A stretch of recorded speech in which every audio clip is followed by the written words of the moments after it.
E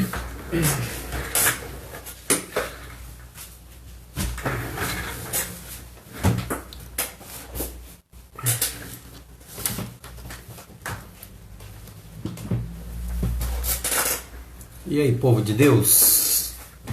Bom dia e bom dia. Como é que vocês estão? Vocês estão tudo na benção aí? Quem está comigo aí? Quem está comigo aí? Para que nós possamos estudar as Escrituras Sagradas.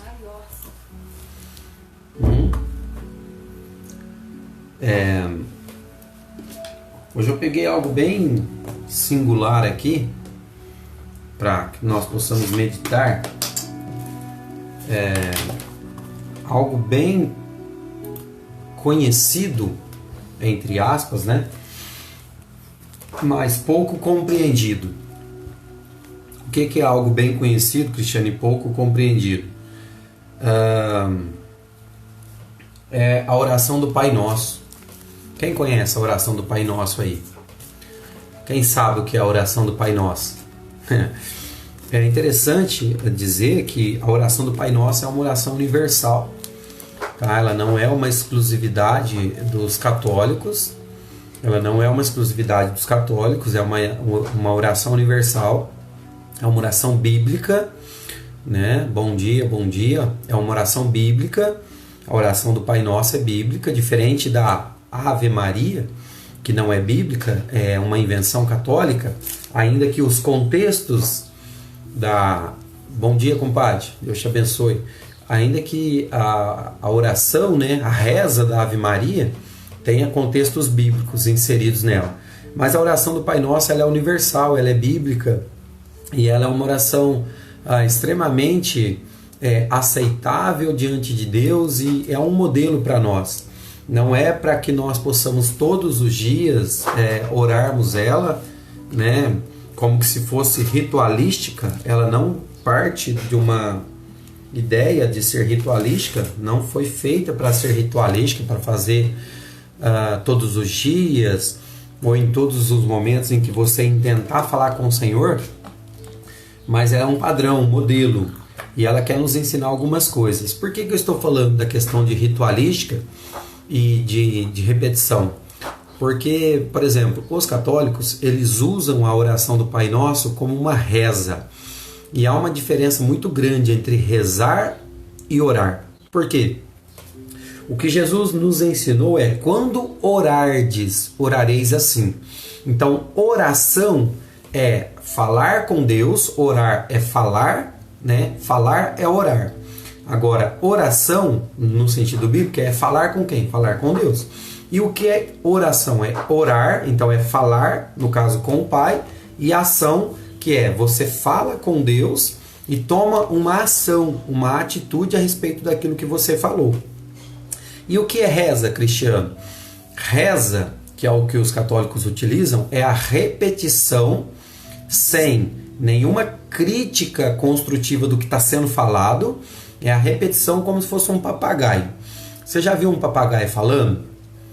Você ensina o papagaio a falar louro quer biscoito, e ele fica repetindo aquilo. E se você ensinar a reza do Pai Nosso para um papagaio, que é inteligente, talvez até mais do que alguns aí, ele vai aprender. Mas ele vai ficar repetindo, mas não vai ter efeito prático nenhum. Por quê? Porque assim como a maioria dos católicos, ele só vai repetir uma reza, mas ele não vai ter uma ação, ele não vai ter a compreensão do que ele está falando. E por que eu estou falando hoje justamente da oração do Pai Nosso? Por causa das experiências de vida que eu tenho todos os dias. Ontem eu tive várias experiências, né, no Espírito. Bom dia, Cida, que Deus te abençoe. Eu tive várias experiências no dia de ontem. Eu fui a Ribeirão Preto, e a começar da minha saída em Sertãozinho até chegar a Ribeirão, eu já tive boas experiências com o Senhor. Eu levei comigo duas senhorinhas, que eu trabalho do serviço de Uber também, E aí, para não ir gastando o meu dinheiro, o que eu fiz? Eu passei na rodoviária, convidei pessoas para irem comigo, para que elas pagassem a despesa delas para ir para Ribeirão. Consegui 2 clientes, então eu fui de graça, né, no bom sentido, não usei meu dinheiro. Bom dia, tia Rosana, Deus abençoe sua vida. E elas pagaram e eu deixei uma na rodoviária e outra num outro bairro. E o que foi interessante do que aconteceu nesse segundo aspecto, dessa segunda pessoa, que ela sendo uma pessoa católica, as duas eram na verdade católicas, na verdade a velhinha, a senhorinha, que agora me falhou o nome, ela falou que não sabia o que ela era.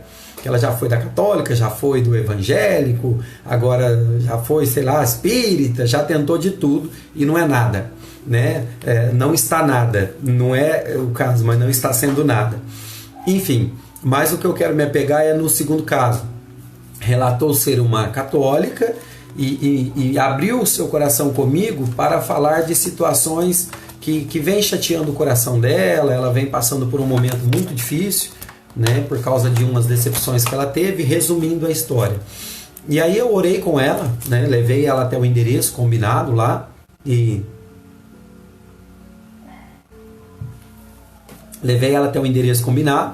lá ouvi o que ela tinha para dizer, ministrei ao coração dela e também orei por ela depois, no final. Depois de ter ministrado ao coração dela, ter ensinado a ela a verdade a respeito daquilo que ela precisava, a verdade não do cristiano, a verdade bíblica pelas escrituras, e eu instiguei ela, já que é católica, a orar o Pai Nosso. Né? Ela mal soube rezar o Pai Nosso, orar muito menos. Mas ela, na sua tentativa de tentar provar que sabia o tal do Pai Nosso, o que ela fez? Ela se esbarrou, que era o ápice da nossa conversa, que era perdão. Então nós estávamos falando de perdão e ela estava relatando que está com um problema para perdoar alguém da família dela. E por causa dessa ausência de perdão, isso eu vou relatar para vocês, ela até visita de demônios tem recebido na sua casa. Sim, preste atenção nas minhas palavras, visita de demônios. Na noite anterior ao dia que eu me encontrei com ela, que foi ontem, então na noite anterior, ela disse que dormindo um demônio veio e enforcou ela. E isso é real, tá? Se você não tem experiências desse tipo, fique esperto, pode acontecer. Então o demônio veio enforcar ela, mas qual é a causa? Qual é a razão para essa opressão demoníaca? Não é uma possessão demoníaca. A possessão é quando o espírito maligno, o demônio, entra no teu corpo e possui o seu corpo. Isso é possessão maligna.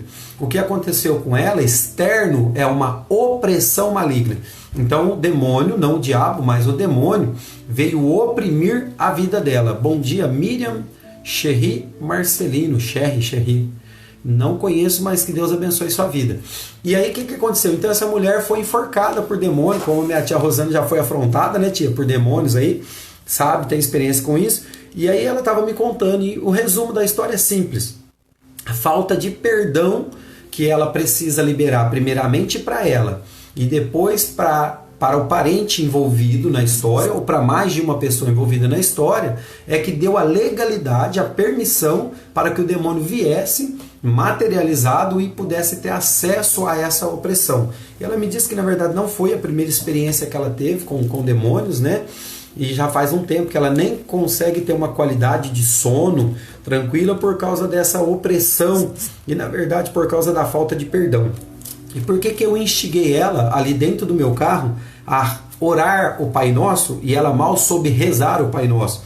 Para que ela pudesse passar por algo interessante. Por que hoje eu coloquei aí Pai Nosso? Você sabe orar ou rezar? É importante que você ore, que você não reze o Pai Nosso. E o que está escrito no Pai Nosso? Vamos lá? Está escrito assim, ó, lá em Mateus, Mateus capítulo 6, versículo 9, vai falar do Pai Nosso. Mateus capítulo 6, a partir do versículo 9. E também em Lucas, no capítulo 11, nos versículos de 2 a 4, também vai repetir o Pai Nosso, segundo o Evangelho de Lucas. Em Mateus está escrito assim, ó, portanto vós orareis assim. Então Jesus estava dando um modelo de oração, tá? Não era uma regra, uma doutrina, né? Misericórdia, né, tia? Os diabos já andou te perturbando bastante aí, né? Eu me lembro quando eu cheguei na tua casa, recém-convertido, você estava tendo muitas experiências de opressão maligna, né? O diabo estava visitando constantemente a sua casa, e eu preguei o evangelho da verdade, você se arrependeu do seu pecado e se batizou nas águas, fez aquilo que a gente fez aquilo que a gente chama de conversão, mudou o seu caminho, e Deus também mudou a sua sorte, porque não seria diferente.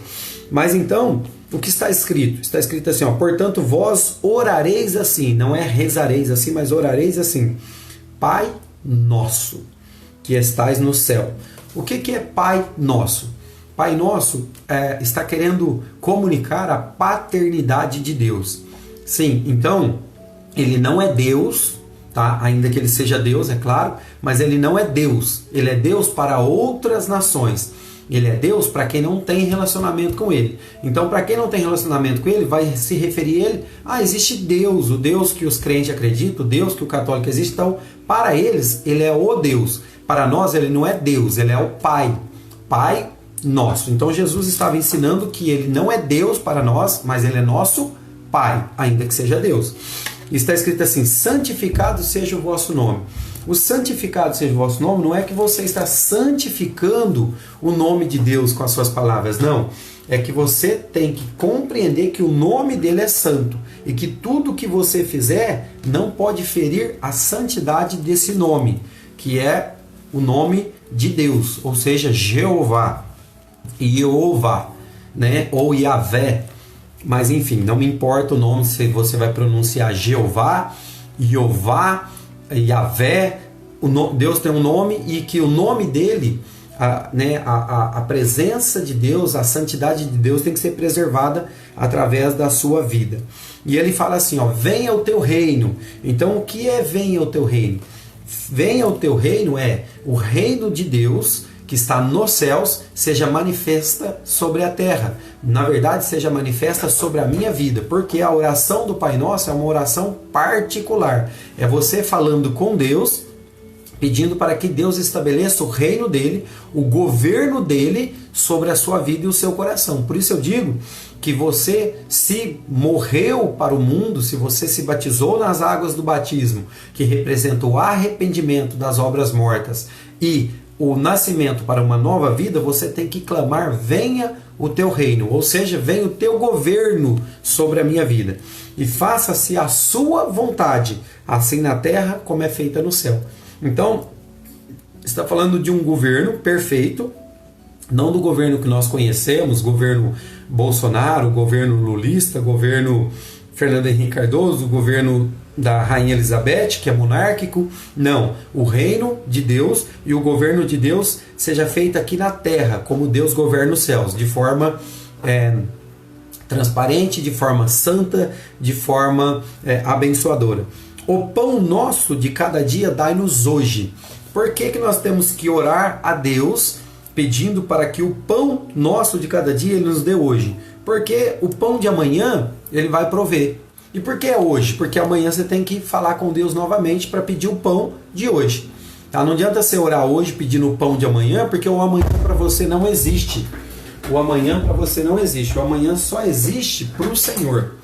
Tá certo? Então você tem que pedir o pão de hoje. O pão aqui não é só alimento, não é só comida. O pão espiritual, o pão da presença de Deus, o pão vivo que desceu do céu, Jesus Cristo. Então, dai-nos hoje.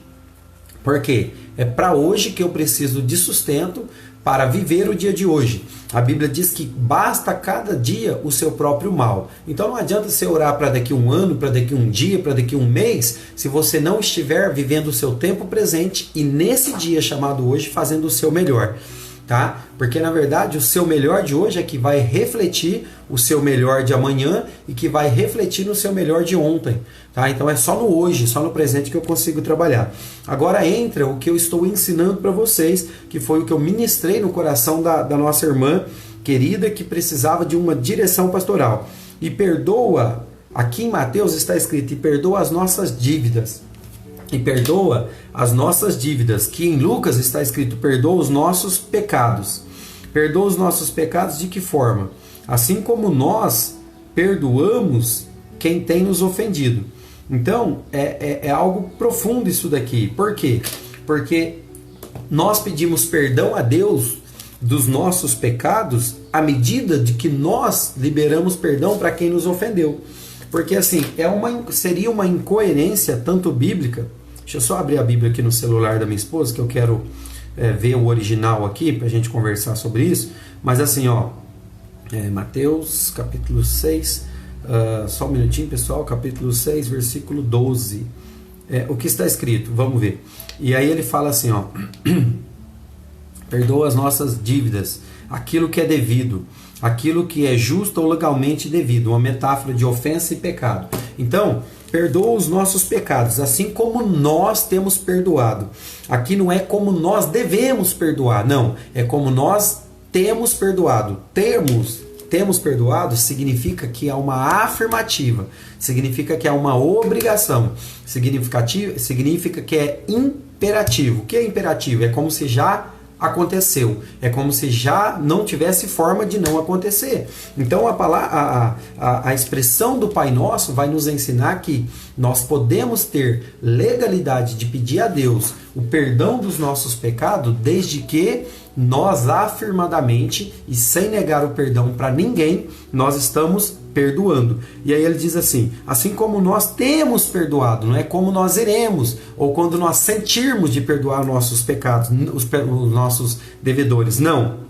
É como nós temos. Então é como se um exercício de vida você conseguisse fazer isso sem nenhuma dificuldade. Se não estiver conseguindo fazer, preste atenção, você vai dar legalidade ao diabo. E está escrito aqui, ó, e não nos deixe cair em tentação, mas livra-nos do mal. Por que a mulher estava em tentação? Responde aí, tia Rosana. Por que a mulher estava sendo tentada pelo diabo? Por que você, tia, foi tentado pelo diabo? Por que talvez você que está me assistindo já foi tentada pelo diabo? Você sabe por quê? O diabo tem várias formas de tentação, de motivos.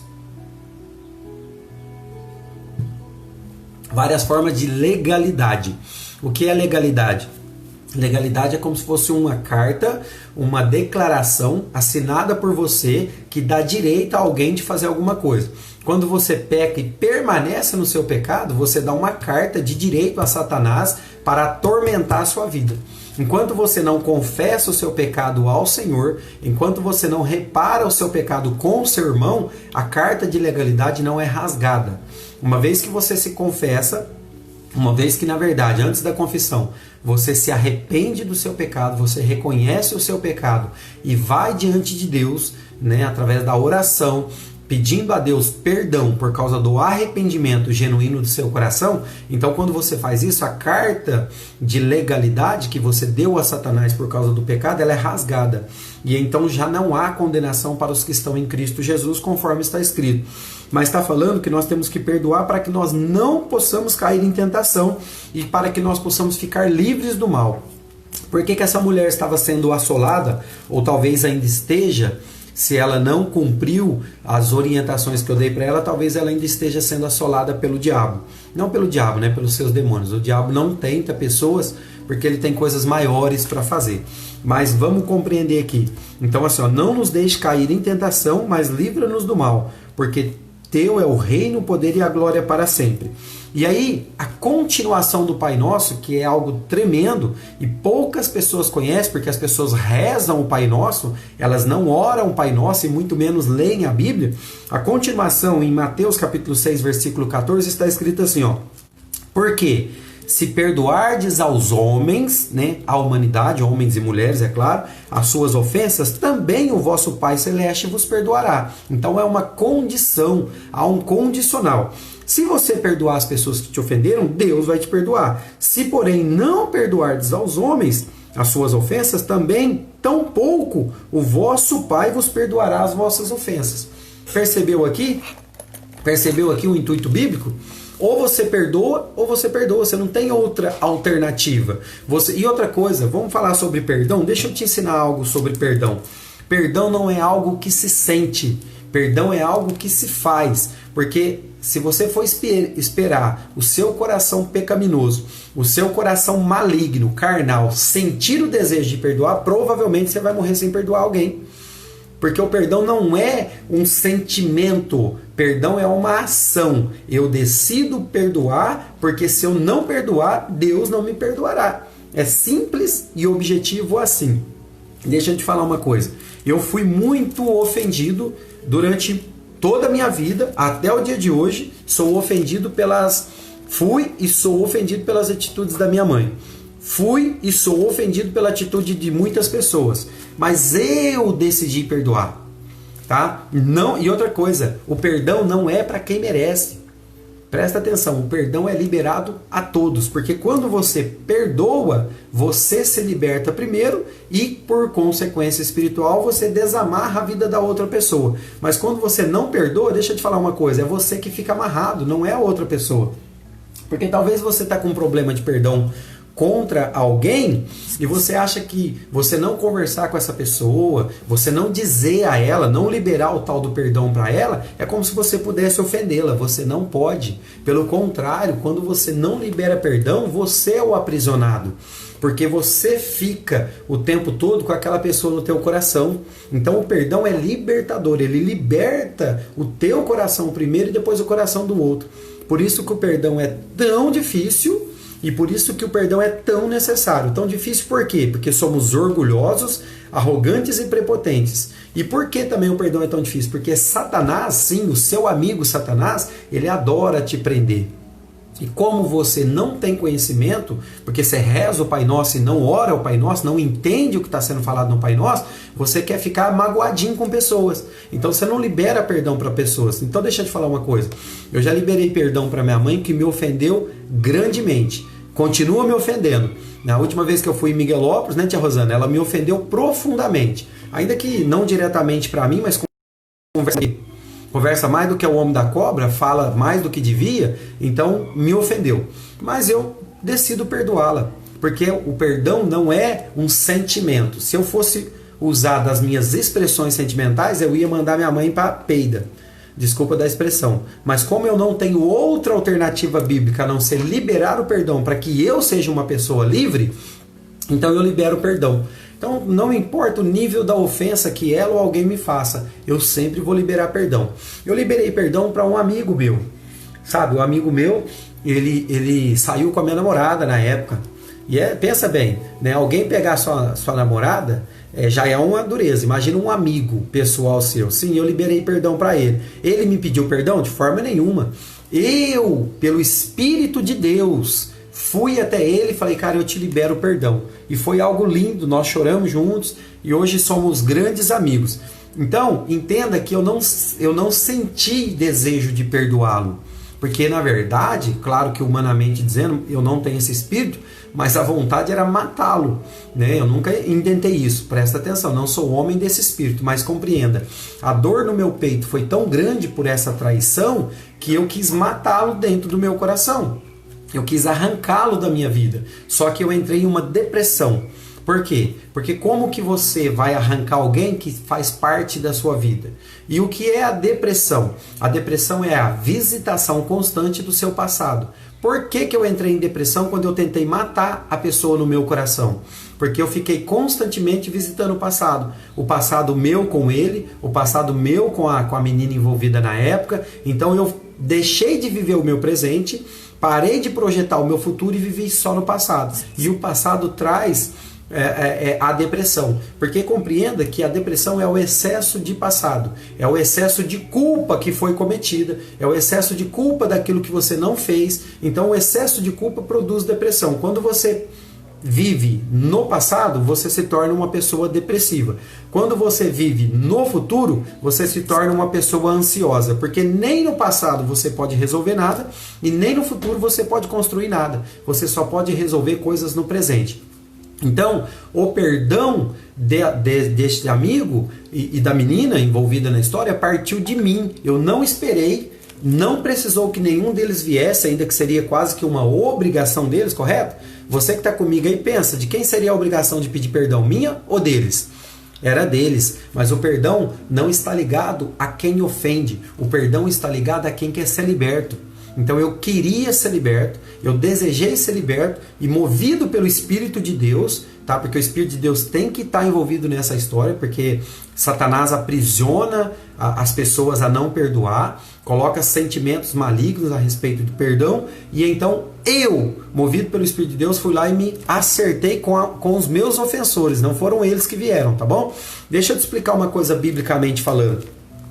Sabe essas igrejas ruins? Agora eu vou falar das igrejas ruins aí, dos pastores piores do que as igrejas que eles servem. Sabe essas igrejas ruins que te ensinam você a dar dinheiro para tudo? Além de você dar o dízimo, você tem que ajudar a pagar a energia, você tem que ajudar a pagar a conta de água, você tem que ajudar a pagar o combustível do carro do pastor, a fralda do filho dele, tudo. Sabe essas igrejas ruins que extorquem a sua vida? Então, essas igrejas não te ensinam nada que presta. Porque ao invés dela te ensinar ou te obrigar, te coagir a dar tanto dinheiro para eles deveriam te ensinar o que está escrito nas Escrituras, quando Jesus mesmo disse que se você estiver indo diante do altar para trazer a oferta, está aqui a sua oferta, você está caminhando diante do altar para entregar a oferta no gasofilácio, na caixa onde se recebe as ofertas. A Bíblia diz que se você se lembrar que o teu irmão tem algo contra você, que você não pode ofertar, que você tem que deixar a sua oferta no altar, ir lá, se reconciliar com o seu irmão e depois voltar e depositar a sua oferta. Porque preste atenção, querido, Deus não pode ser enganado por homens. Deus não pode ser comprado pelo seu dinheiro, quer seja seu dízimo muito ou pouco, a sua oferta grande ou pequena.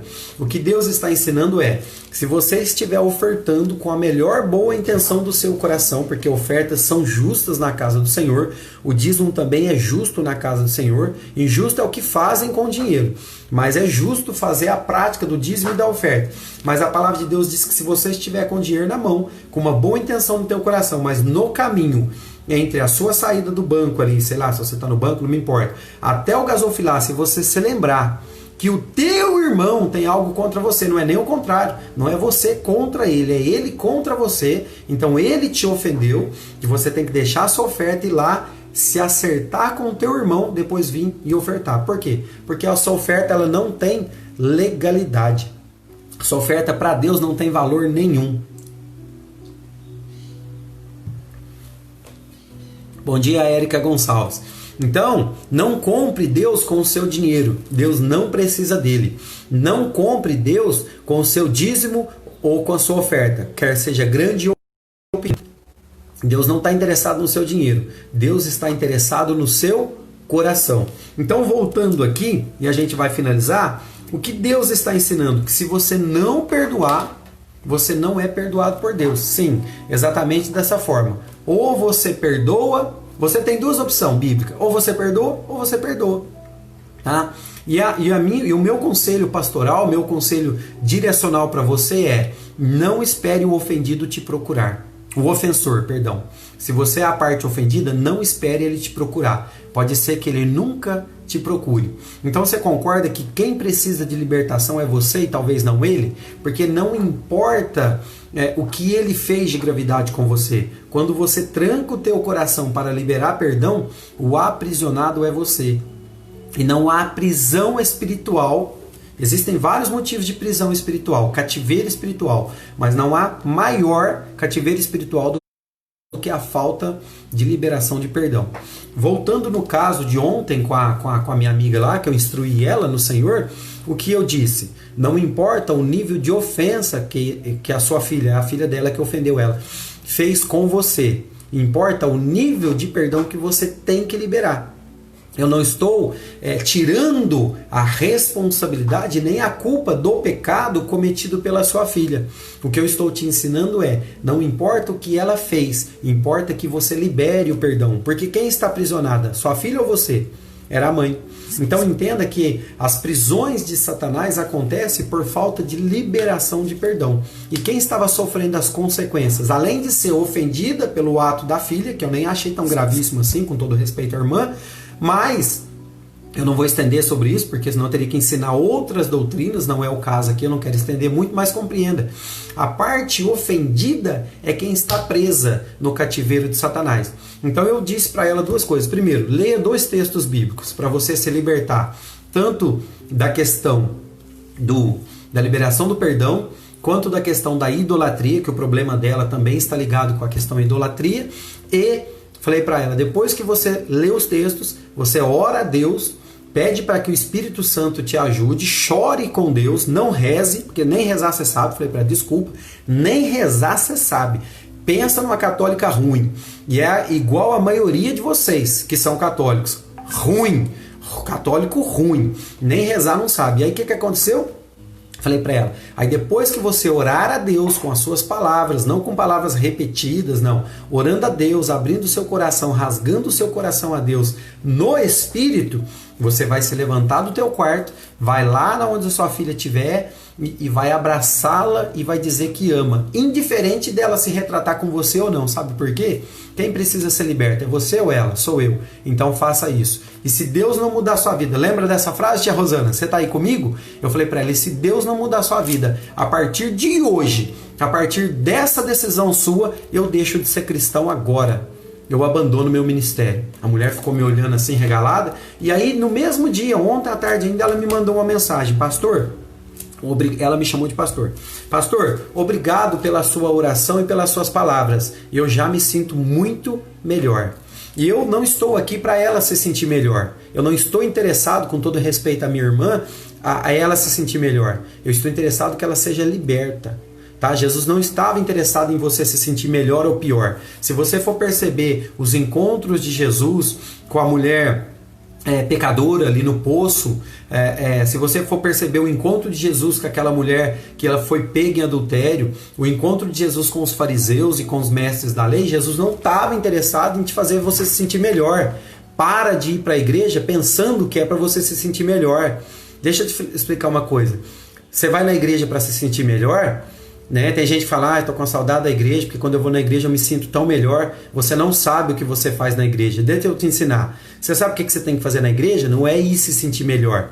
O que você tem que fazer na igreja é prestar culto a Deus. Não é Deus que vem fazer um serviço para você, pegar suas emoções furadas, porque você coloca as suas expectativas em homens falhos, e aí você fica todo frustradinho ou frustradinha e depois vai lá na igreja e a igreja vai consertar os seus sentimentos. Não. Entenda que quando você vai na casa de Deus, não tem a ver com o que Deus vai fazer para você. Tem a ver com o que você vai fazer para Deus. O culto é uma resposta sua ao que Deus já fez por você. Você sabia disso? Porque culto significa prestar serviço. Então o culto não é Deus prestando serviço para você. Não é Deus consertando as suas emoções, ainda que Deus faça tudo isso por privilégio e bondade e misericórdia dele. Mas o culto não é para Deus descer e curar você. O culto é para que você preste o serviço a Deus. Então para de ir para a igreja com o sentimento de que hoje o louvor não foi bom, não falou comigo. Hoje a palavra também não foi boa, não falou comigo. Querido, não é o culto que fala com você. É você que usa o culto para falar com Deus. E para falar o quê? Deus, me dá uma casa. Deus, me dá um carro. Deus, tira meu filho das drogas. Deus, conserta meu casamento. Não. Presta atenção nas minhas palavras. Não. Você vai no culto prestar culto, serviço a Deus com a sua vida. Por consequência da compreensão do que você faz no culto, Deus sim visita a sua casa, aí sim te ajuda com o seu casamento, te ajuda com seu filho drogado, ajuda você com seu marido bêbado ou com a sua mulher problemática, sei lá qual é o seu problema com seus filhos, não me interessa. Agora compreenda isso. Quando você compreende o que você tem que fazer para Deus, você também compreende o que Deus pode fazer por você. Mas não como um empregado seu. Não vai lá no culto achando que o culto é o supermercado de Deus e Deus é o chapeiro do seu lanche e você vai lá e serve batatinha, serve alface, almôndega, queijo não sei o que, hambúrguer, coloca tudo, faz um lanche e come. Não use Deus para os seus interesses. Sabe o que está escrito também aqui em Mateus? Está escrito assim que você não tem que ficar pedindo nada para Deus. Que quem pede coisas para Deus é porque não o conhece. Mas que você tem que buscar em primeiro lugar da sua vida fazer a justiça de Deus. Buscar em primeiro o meu reino e a minha justiça. E todas estas coisas que você precisa, que Deus já sabe, está escrito no texto também, lhe serão acrescentadas por Deus. Então preste atenção, sabe por que você não tem recebido coisas de Deus? Porque a intenção do seu coração está errada. Porque na verdade nem orar o Pai Nosso você sabe. Nem digo rezar, porque rezar não tem valor nenhum. Mas eu vou falar de orar o Pai Nosso. Você sabe? Bom dia, Tiago Reis. Tudo bem? Deus abençoe sua vida. Tiago Reis, acho que é o filho do Cido, né? Deus te abençoe. Então, o que acontece? Não reze o Pai Nosso, porque rezar não presta para nada. E quando você tiver que orar, qualquer oração, inclusive a do Pai Nosso, preste atenção nas suas palavras. Não seja um orador manco, não seja um orador doente, um orador, como se diz, deficiente. Porque o Pai Nosso, na sua plenitude, você reconhece a paternidade de Deus e assume a sua responsabilidade como homem. Qual é a minha responsabilidade dentro do Pai Nosso? Perdoar o meu irmão, e não importa o nível da ofensa que ele criou, e não importa se foi ele que falhou com você, porque na verdade é você que diz que serve a Deus e conhece a Deus, talvez não seja ele. Então, se você presta atenção, vou falar para você agora que se diz cristão, se você diz que serve a Deus com a sua vida e me envergonha não perdoando alguém, dá licença, sai da igreja. Vou falar de novo para você, sai da igreja, seu morninho. Lá em Apocalipse não está escrito? Ou você é frio ou você é quente, porque se você for morno, eu te vomito. Faz um favor para mim, sai da igreja antes que Deus te tire de lá nos tapa, porque Deus não quer saber da sua vida morna lá não, Deus não quer saber da sua religiosidade no culto não, queridinho. Deus quer saber de um coração quebrantado e contrito na presença dele. Então assim, tá cheio de irmãozinho e irmãzinha em todos os níveis da igreja, que tá lá louvando a Deus, uns até cantam lá no coral da igreja, outros cantam, né, individualmente, outros tocam no altar como chamados levitas, os outros até eles se arriscam a ser pregadores do evangelho, mas os seus corações estão cheios de mágoa e ressentimento. Dá licença, seu morno. Some da igreja. Sabe por quê? Porque as pessoas conhecem a sua vida. As pessoas não estão interessadas nas suas palavrinhas bonitinhas ou na sua voz de veludo. As pessoas estão observando a sua vida.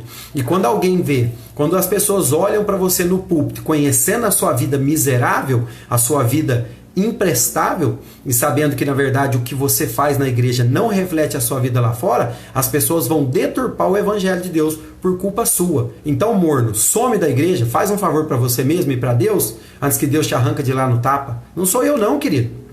Tá? Porque você só tem duas opções na sua vida. Ou você é quente ou você é quente. Tá certo? Você não pode ser frio, porque não vai prestar para nada. Se você for morno, tá pior ainda. Então você só tem duas opções na sua vida. Ou você é quente ou você é quente. E no que diz respeito ao perdão, também você só tem duas opções na sua vida. Ou você perdoa ou você perdoa. Agora, eu escuto um monte de asneira, e eu preciso falar isso aqui, um monte de asneira de gente que fala, e aí tem orgulho por não perdoar. Eu não posso perdoar ninguém não, quem pode perdoar alguém é só Deus. É, miserável, na palavra de Deus está escrito que você não pode perdoar ninguém não. Está falando que você deve, não é que você pode, você deve. Tá? Então não está escrito que só Deus pode perdoar, está escrito que você deve perdoar, você não tem outra opção. Então eu conheço um monte de gente aí. Me lembro de um caso de um homem na igreja, aqui na igreja em Sertãozinho, porque aí em Miguelópolis não tem, né, Tiago? Em Miguelópolis não tem, né, tia Rosana? Ou Érica? Não tem. Não, é só que na igreja de Sertãozinho que tem esses problemas aqui, onde eu vivo. Um cara que é ofendido com o irmão da igreja, o irmão se retratou pessoalmente com ele e o miserável falou, eu não posso liberar perdão para você não. Quem perdoa é só Deus.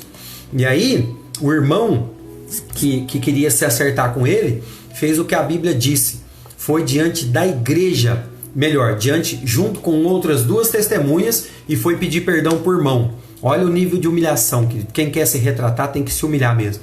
E aí, chegou ele com duas testemunhas e falou, irmão, eu estou pedindo perdão para você na frente de duas testemunhas. E o miserável, desgraçado, sem a graça de Deus, não, eu não posso liberar perdão para você não, só Deus libera perdão. E disse que era crente a praga. E aí o irmão foi para o terceiro estágio do pedido de perdão, diante de toda a igreja. O irmão disse, irmão, o fulano de tal disse que está ofendido comigo, eu não quero saber o que eu fiz com ele, eu quero pedir o perdão para ele diante da igreja. E o miserável desgraçado, sem a graça de Deus, continua insistindo que ele não podia liberar perdão. Você sabe o que aconteceu? Que esse miserável, desse desgraçado, morreu de câncer. Sabe por quê? Ah, você não sabe não, né? Porque o câncer, além de ser patogênico, além de ser genético, além de acontecer nas suas células, uma das maiores provocações de câncer na vida das pessoas é por falta de perdão. Ah, você não sabia, né? Desculpa, eu sei, você não lê a Bíblia. A Bíblia está falando assim que quando você não perdoa, os seus ossos apodrecem. Sabe o que é apodrecimento dos ossos, querido? Não é osteoporose só não. Não é só osteoporose não. É câncer nos ossos. Deus está falando que se você não perdoa, você tem câncer. Aí você sabe o que aconteceu com o miserável? Ele nunca liberou perdão. Era um homem tão imprestável sobre essa terra. Sim, eu posso falar. Ele era tão imprestável, tão amargo, ele prejudicava tanta igreja de Deus com a presença dele lá, porque ele nada acrescentava na igreja, ninguém suportava ficar perto daquele imprestável, daquele homem, logo então ele manchava o evangelho, não contribuía com nada, e se tudo correu bem deve ter ido para o inferno, porque além de tudo era um maçom enrustido dentro da igreja. Sabe o que aconteceu? O miserável morreu de câncer e não liberou perdão. Olha que vida imprestável. Então eu vou te falar, faz igual esse irmão não fica insistindo na igreja não. Se você tem esse coração não quebrantado, some da igreja de Deus, para que você não seja vergonha e escândalo ao evangelho. Cristiano, então você está tirando a oportunidade da pessoa não se arrepender em Cristo?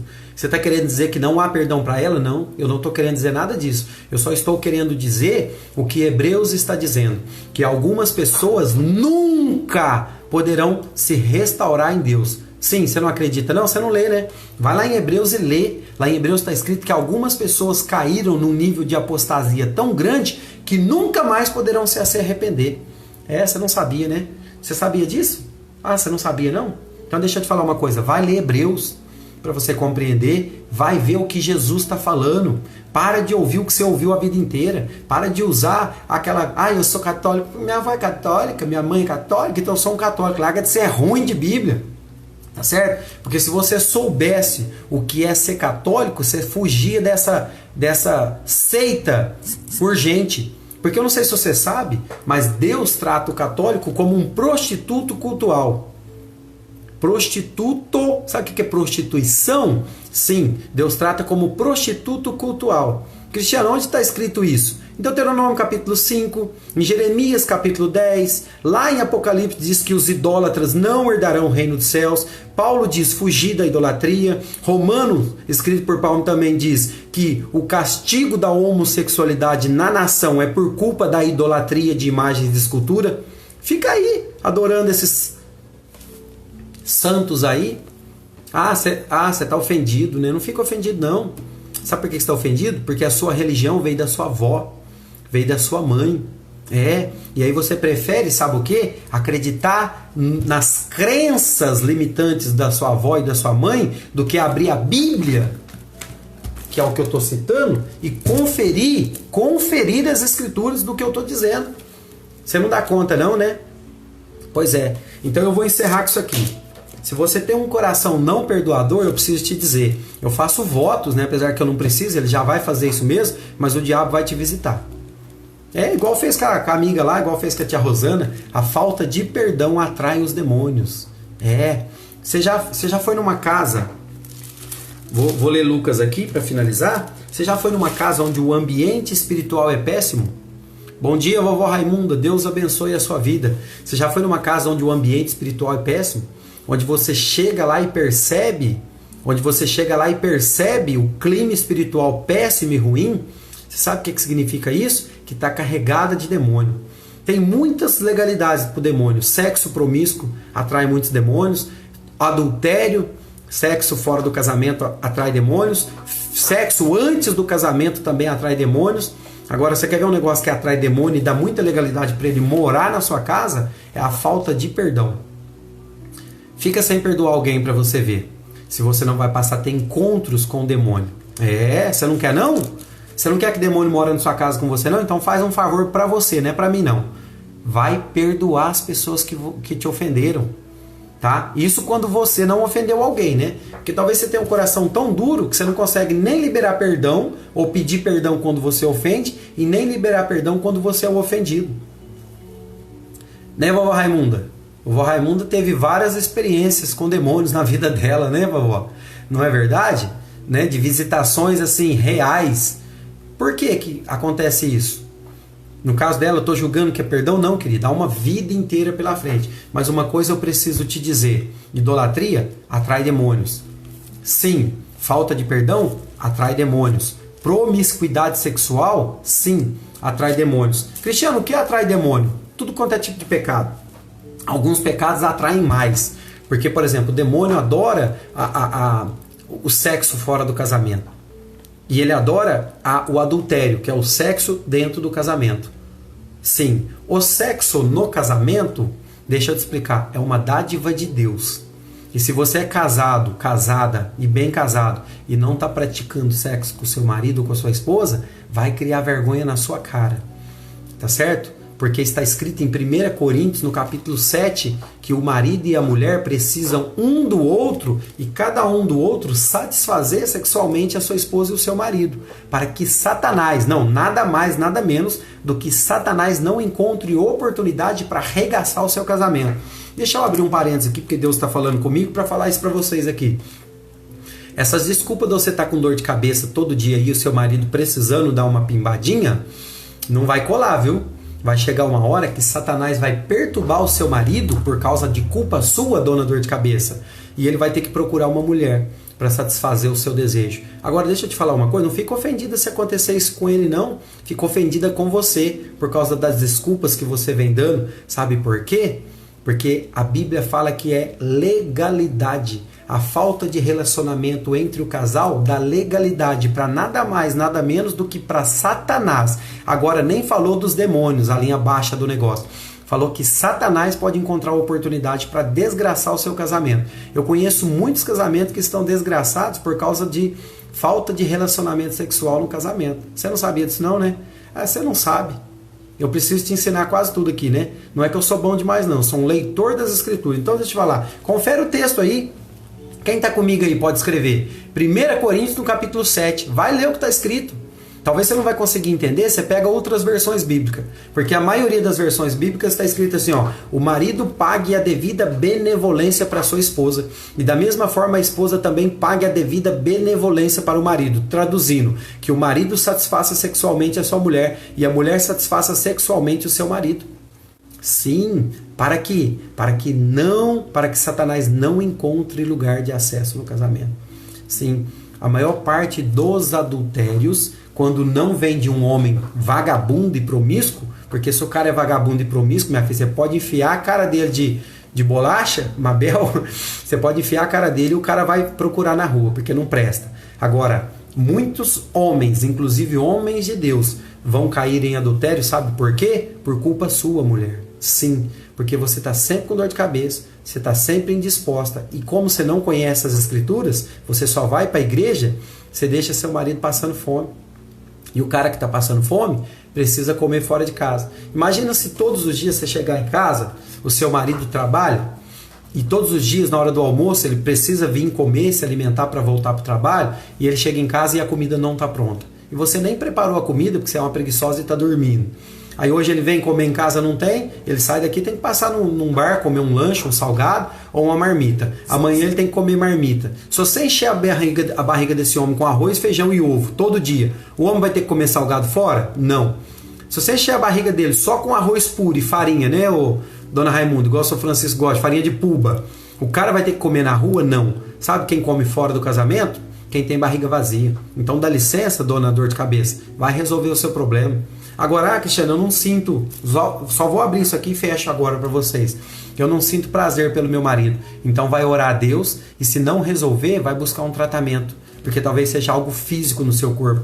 Talvez você está traumatizada porque aconteceu um trauma na sua infância, alguém abusou de você, aconteceu alguma coisa que bloqueou algo que não pode estar bloqueado, que é a sua área sexual. Se você tiver algum bloqueio, deixa eu te dar uma direção de Deus. Vai procurar um médico, vai procurar um terapeuta, mas pelo amor de Deus, resolve o seu problema e encha a cara do seu marido de bolacha, Mabel. Quem tem ouvidos, ouça o que o Espírito diz. Vamos terminar aqui? Em Lucas, no capítulo 11, também vai repetir a oração dominical, conhecido como Pai Nosso.